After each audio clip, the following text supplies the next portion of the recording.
Assalamualaikum warahmatullahi wabarakatuh. Yang saya hormati Ibu Eli Trisnawati, Magister Pendidikan selaku dosen pembimbing 1, Bapak Eko Julianto, Magister Pendidikan selaku dosen pembimbing 2. Sebelumnya perkenalkan, saya Dewi Hana Putri akan memaparkan proposal penelitian saya yang berjudul Keefektifan Model Pembelajaran Kooperatif Tipe TGT Teams Games Turnamen Berbantuan Teknik Scaffolding terhadap Keterampilan Kolaborasi Siswa SMP. Latar belakang dari penelitian ini yaitu bahwa pendidikan pada saat ini menggunakan pola pembelajaran abad 21, di mana dalam pembelajaran abad 21 ini, peserta didik dituntut untuk memiliki kompetensi dan keterampilan yang penting di abad 21. Terdapat beberapa keterampilan di abad 21 diantaranya yaitu keterampilan 4C yang terdiri dari critical thinking skill, communication skill, collaboration skill, and creativity. Yang menjadi fokus peneliti yaitu keterampilan kolaborasi, di mana berdasarkan observasi yang dilakukan di SMP Negeri 1 Kota Bukit, keterampilan kolaborasi siswa masih rendah. Hal ini dibuktikan dengan terdapat beberapa indikator kolaborasi yang belum terpenuhi, seperti siswa belum mampu berkontribusi penuh dalam tim, belum mampu menjadi pendengar yang baik, belum mampu bertanggung jawab dan menghargai pendapat orang lain. Selain itu, pada proses pembelajaran, siswa mudah merasa bosan karena kurangnya variasi dalam proses pembelajaran, sehingga kegiatan di diskusi belum berjalan dengan maksimal. Oleh karena itu, diperlukan solusi suatu model pembelajaran yang dapat digunakan, yaitu model pembelajaran TGT berbantuan teknik scaffolding agar pembelajaran lebih terarah kepada kegiatan kolaborasi. Dengan demikian diharapkan dapat meningkatkan keterampilan kolaborasi siswa. Berdasarkan latar belakang tersebut dapat diidentifikasi masalah. Yang pertama yaitu bahwa keterampilan kolaborasi peserta didik masih rendah. Yang kedua, peserta didik melakukan aktivitas selain pada proses pembelajaran seperti bercanda, tidak terlibat dalam kerja tim, hingga tidak mengerjakan tugas yang diberikan oleh pendidik. Yang ketiga yaitu kurangnya variasi modal pembelajaran yang digunakan. Agar penelitian tidak meluas, maka peneliti membatasi ruang lingkup penelitian. Yang pertama yaitu model pembelajaran yang digunakan, model kooperatif tipe TGT. Yang kedua, materi pokok yang digunakan yaitu materi sistem ekskresi pada manusia. Yang ketiga, data diambil berasal dari kelas eksperimen dan kontrol yang berupa data hasil angket siswa dan lembar observasi. Kemudian yang keempat, kelas yang digunakan yaitu kelas 8C dan 8E di SMP Negeri 1 Kota Bukit. Rumusan masalah dari penelitian ini yaitu apakah model pembelajaran kooperatif tipe TGT Teams Games Turnamen berbantuan teknik scaffolding efektif dalam meningkatkan keterampilan kolaborasi siswa SMP. Kemudian tujuannya yaitu untuk mengetahui keefektifan model pembelajaran kooperatif tipe TGT Teams Games Turnamen berbantuan teknik scaffolding terhadap peningkatan keterampilan kolaborasi siswa SMP. Kajian pustaka yang digunakan yaitu pertama mengenai model pembelajaran kooperatif, di mana model ini melibatkan peserta didik untuk bekerja secara berkolaborasi dalam mencapai tujuan bersama.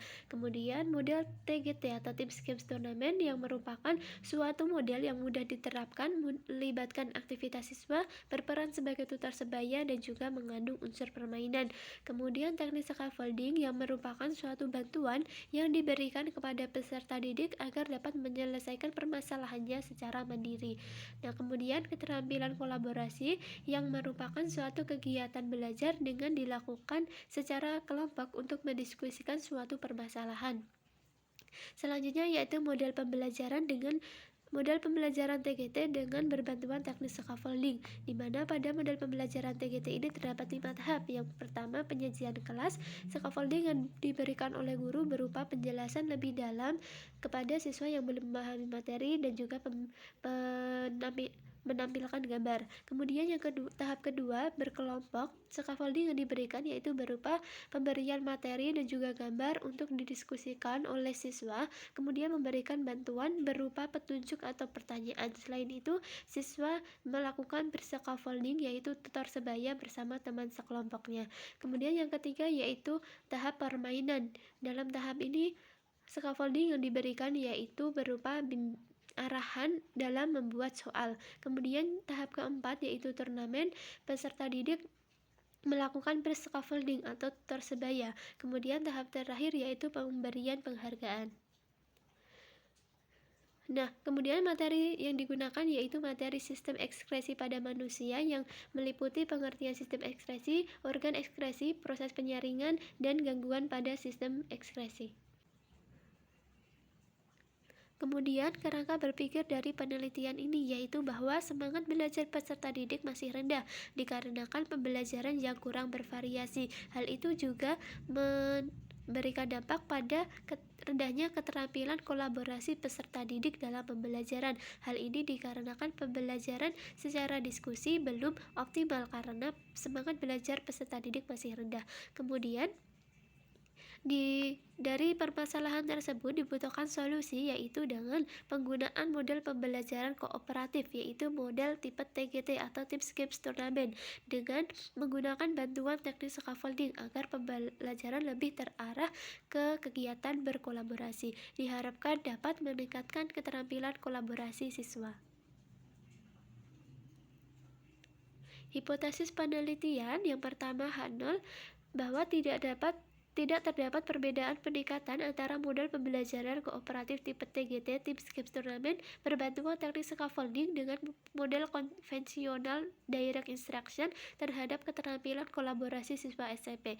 Kemudian HA, terdapat perbedaan peningkatan antara model pembelajaran kooperatif tipe TGT Teams Games Tournament berbantuan teknik scaffolding dengan model konvensional direct instruction terhadap keterampilan kolaborasi siswa SMP.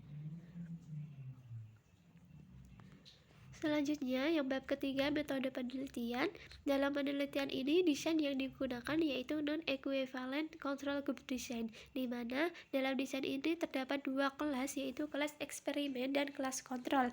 Pada kelas eksperimen akan diberi perlakuan dengan menggunakan model pembelajaran TGT dan pada kelas kontrol tanpa perlakuan yaitu menggunakan model konvensional direct instruction. Kemudian, pada kedua kelas tersebut diberikan lebar angket, pretest, dan posttest. Selanjutnya yaitu populasi dan sampel. Populasinya yaitu seluruh peserta didik kelas 8 SMP Negeri 1 Kota Mungkit tahun pelajaran 2022-2023. Kemudian sampelnya yaitu kelas 8C dan 8E sebagai subjek penelitian dengan jumlah siswa yaitu 32. Selanjutnya yaitu variabel. Terdapat dua variabel di sini yaitu variabel bebas dan variabel terikat. Variabel bebas yaitu model pembelajaran TGT dan variabel terikatnya keterampilan kolaborasi. Selanjutnya yaitu definisi operasional.